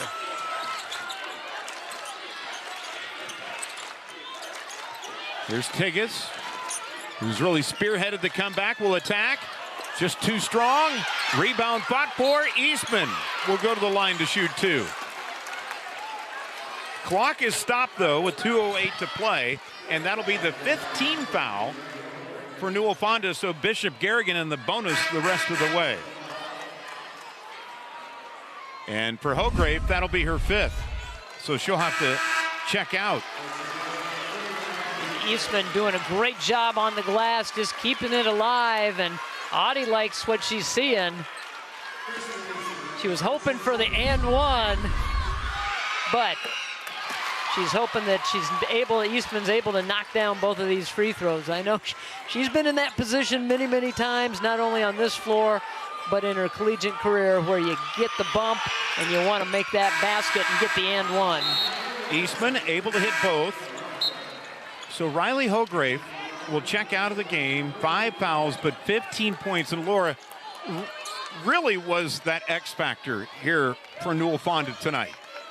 Oh, absolutely. And, you know, it seems like every year there's always somebody, and we've seen Newell-Fonda a ton in this ball game, in this 1A championship, and it always seems like there's one player that you're not really planning on, but they come up big for the Mustangs.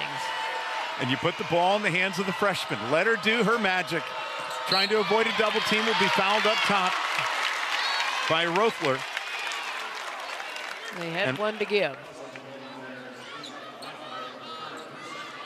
And I think this next one will put them in the bonus, but I think you try to extend the ball game now. You got 1:47, and you try to stop the clock. And Eastman will pick up her 5th. And Ellie Sievers will go to the line. So the 6-foot junior will have to check out for the Bears. Now, Newell-Fonda knew it. They knew they could go after her, and she is a player that's not going to back down. She didn't want to give up the easy 2, and so she was going to challenge and knew what it meant, that it was going to be her 5th foul, and what a great game Eastman has had here in this championship game. A great second half. Yeah, 16 points, 15 rebounds for Gracelyn Eastman. To the line with Ellie Sievers. 5 blocks, 2 for Eastman as Sievers connects on the free throw. Now you have to have somebody big on the inside to step up for you, and that may fall on the shoulders of Tigas. So Rothler will check out of the game. Addison Paris in. Ellie Sievers free throw, good. Hits them both, makes it a 9-point game again. Allish caught up in backcourt. Bishop Garrigan with 2 timeouts remaining. And a timeout going to be taken here by Brandon Schwab. They were getting close to a 10-second. Yeah. They're going to take a full timeout. Okay. Let's go inside of that Garrigan huddle. Madeline, where am I at here? Madeline, Carly, no, Madeline, Addie, Carly, Emmy, Sasha. Here we're gonna pop to the high post here. Emmy, enter to Carly here, okay? Sasha, clear this way as soon as it's entered in the air to here. Clear this way. Emmy, go to the corner. Madeline, off the handoff. If you get cut off, you've got Emmy in the corner on that, okay? Get something going from that, okay? Then we got to get right up. We've got to guard them right away when we get it, okay? Hey, if it gets in a foul situation, anyone but Quinn we can foul. Don't foul Quinn. Okay, here we go. We are. Pop, handoff. You know where that side. Well, the one thing is they do have to be efficient, and they have to score quickly, and once they do score, you got to turn around, you got to play defense and foul them and extend this ball game. And you heard, don't foul. You can foul anybody, but you don't foul number 11, and that's Quinn Sievers. Let's see what the Bears can get accomplished here. 94 seconds to play as Bartolo will run it ahead. They go to the high post to Nielsen. Hand off to Tigges. Back to Bartolo for three. Left it short. Rebound Nielsen. Alish will launch. And hit. You know, how impressive was that? We watched Coach Schwab draw up that play. They ran it to perfection because they said if you don't have the clear path to the hoop, kick it out to the three-point shooter. They did.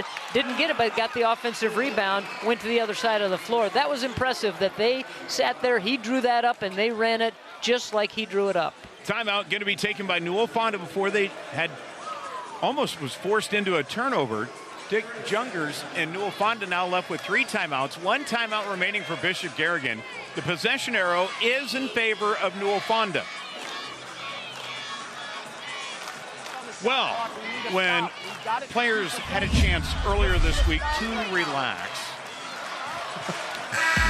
Not right now, they don't. No, but man, they had the great players lounge here for the celebrating the Iowa girl. They got a chance, go up field, touch that championship trophy, take a few pictures with your teammates. What a great week and what a great opportunity to be a part of the girls state basketball tournament. And Laura, just the fans that have been here throughout the entire week. I mean, you got families that have taken a few days off for vacation to come here. I mean, this is just such a fun event year in, year out. You know what? The state of Iowa should stand up and applaud themselves, pat themselves on the back, because they have shown up big to support their teams and these Iowa girls. So a steal by Bishop Garrigan. Now can the Bears work it? Tigges on the drive. Gets the deuce. And it's a 4-point game, and the Bears will take their final timeout here. 47 seconds, if you will, to play in the game. And continue to extend the game. So you score quickly, you're going to have to foul right away. I think you're going to have to put somebody on Quinn Sievers because he does not want the ball to go to her. So make sure you're face guarding her, and then everybody else is fair game to try to put on the free throw line. Much respect for Quinn Sievers and this freshman. A freshman. Well, you know, she had been playing AAU basketball for Play for Him, which is a fantastic organization out of Fort Dodge, new facilities up there. But people would come around to watch her games. And folks, I think you can see why. I mean, that was a comment you hear around just watching Newell-Fonda play, or Quinn, and you know, she also plays softball, multi-sport athlete, but she's really making a name for herself in this championship game. Well, and you know, she's one of the littlest ones on the floor. She's still young. She's going to fill out. She's going to get bigger and stronger, and those skills will continue to grow. She is going to be a fun one to watch over the next few years. 4-point game. Let's see what Newell-Fonda will do here. Brabeck will look to put it in play. Does get it into Quinn Sievers. Back to Brabeck, who will be immediately fouled. And Marina Brabeck, a 78% free throw shooter, will go to the line. Newell-Fonda as a team shooting at 60%. But again, here at the state tournament, they've been shooting extremely well. 7 of 12 from the free throw line. Brabeck calmly knocks the first one down.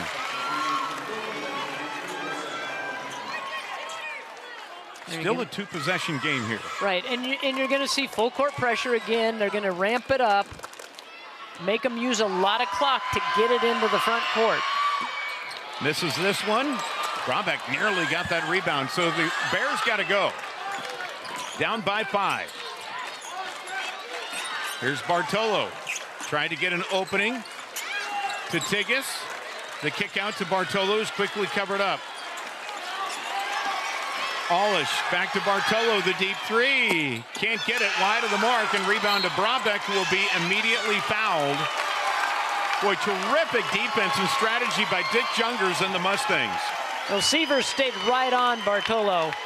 they were not going to let her get a good look. She touched the ball a couple of times on the kick out, but the defense was right there. She did not have any time to set up and take that three, and that's what they were looking to try to do, to get a big three-pointer. Drawback able to hit the free throw. Okay, this is to make it a 3-possession game with 20 seconds remaining. The senior, yes. 7-point game in Newell-Fonda, trying to win yet another state championship, their 5th in school history. Quinn Sievers in backcourt will be fouled with 10.1 to play. And the Mustang fans, they're sensing it. And the defense up top, Sievers with the quick hands was just waiting to see when she could stick her hands in there and knock that ball away. She was able to do it, just get a piece of it to be able to cause that turnover. So Ellie and Quinn Sievers have combined for 32, another 15 scored by Hograve. Well, the Sievers sisters in the quarterfinals, 35 points of the 77. In the semis, 29 of their 50. Bartolo's three, not there, and that's going to do it. Newell-Fonda, your Class 1A state champions.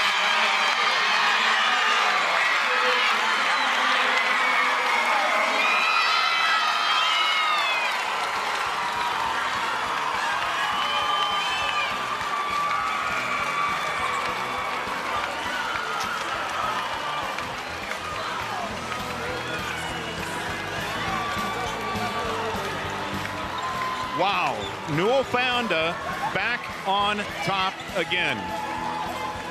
They had that double overtime loss a year ago. They were in this game, lost it in 2 overtimes, got out to the big lead at halftime, and it's a good thing they did because Bishop Garrigan outscored them 37-25 in the second half and made a game of it, made it interesting down the stretch. What a valiant effort by the Bears. This is the first title since 2021 for Newell-Fonda. And the Class 1A field, I mean, loaded and will be for some time to come. Yeah, they have been in the last 3 state finals, lost all 3, finally got over the hump here tonight in this ball game. So let's turn it over to Tim Fitzpatrick. Your 2026 1A All-Tournament team. Presenting the awards is Brent Johnson, President of the Iowa Farm Bureau, assisted by Executive Director Aaron Gerlich, and also members of the Iowa Girls High School Athletic Union Board of Directors. Here is your 2026 Class 1A All-Tournament team. From Newell-Fonda, Quinn Sievers.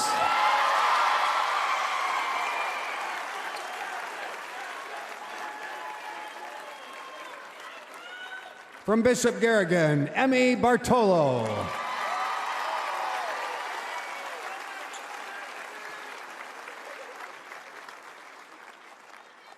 From St. Albert, Ava Underwood.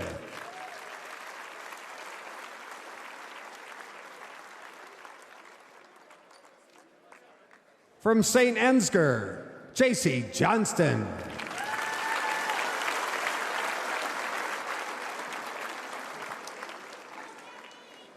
From Bishop Garrigan, Gracelyn Eastman.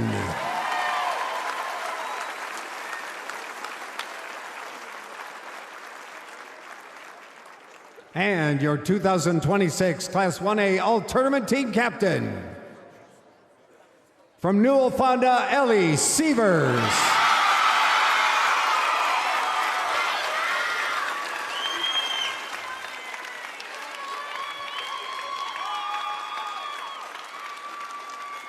Wow, what an all-tournament team there, captained by Ellie Sievers.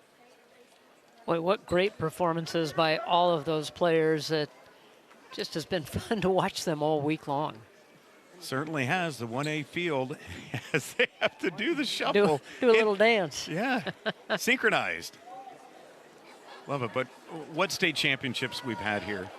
I mean, Johnston, continuing their big-time run, the nation's most active, longest winning streak.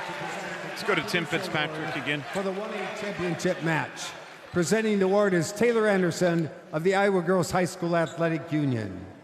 This year's top producer of the 1A championship game is Ellie Sievers of Newell-Fonda.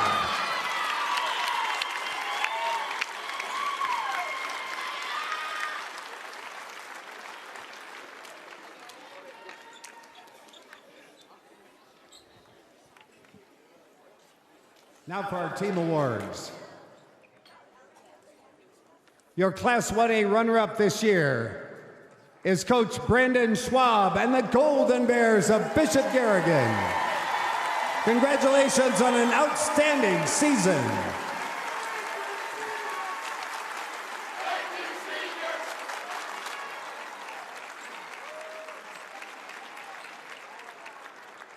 And a few weeks ago, their ticket was punched to get here. Today, they redeem it as your Class 1A champions, Coach Dick Jungers and the Mustangs of Newell-Fonda.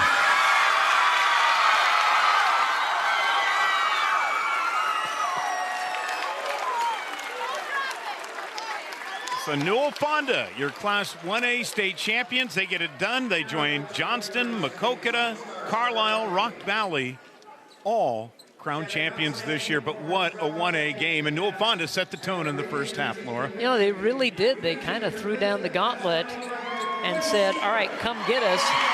Bishop Garrigan did.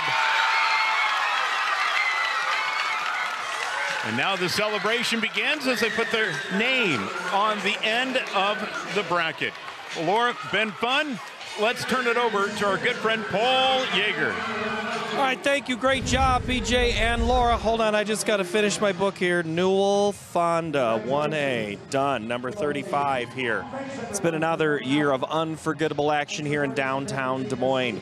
5 championship squads crowned at the 2026 Iowa Girls High School basketball tournament. So you've got your 3-time champion Johnston, your first-time champion Maquoketa and Carlisle, back to the top for Rock Valley, and 5 is fine for Newell-Fonda. So congratulations to all the players, coaches, families, and fans that were here in person watching across the state on Iowa PBS and streaming online wherever you are around the world. So that's it? We're done? Ha ha ha! Got you, didn't I? Guess what? We've got more basketball this week on your statewide network. Go ahead and say it ain't so, because we are not done. For the first time ever in our history, Iowa PBS will bring you the Iowa Boys State High School Basketball Championships next Friday, March 13th. We're going to be here. We hope you join us. We've got one more thing to do here, because I want to remind you that girls and boys sports are here under one roof for free. You excited? We sure are. Girls Championships will return in July with softball in Fort Dodge. As we say goodbye tonight, it is another one of our girls state basketball traditions, the sights and sounds of the tournament. One more time, saying goodnight from Des Moines. I'm Paul Yeager from all of us here at Iowa PBS. Thank you. One singular sensation, every little step she takes. One thrilling combination, every move that she makes. One smile and suddenly nobody else will do. You know you'll never be lonely with you know who.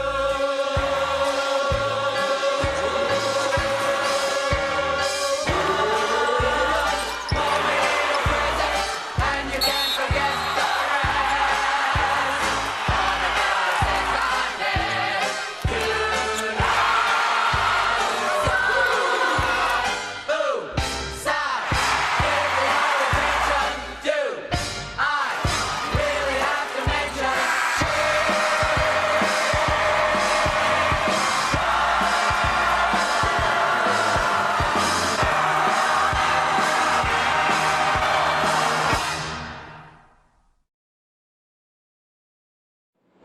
Funding provided by Musco Lighting is honored to support Iowa PBS. We're an Iowa company that lights local schools, community fields, and stadiums, arenas, and venues in more than 125 countries. While our reach is global, our commitment is local. Fairway Meat and Grocery. For more than 80 years, Fairway has been proud to be an active part of the communities we serve. Learn more at fairway.com. Banking in Iowa goes beyond transactions. Banks work to help people and small businesses succeed. And Iowa banks are committed to building confident banking relationships. Iowa Banks, your partner through it all. Pella Windows and Doors help bring your home to life. For more than 100 years, Pella has been dedicated to building a brighter future in Iowa communities. Pella Corporation is a proud supporter of Iowa PBS. With our Iowa roots and Midwestern values, Farmers Mutual Hail is committed to offering innovative farm insurance for America's farmers, just as we have for 6 generations. Farmers Mutual Hail, America's crop insurance company.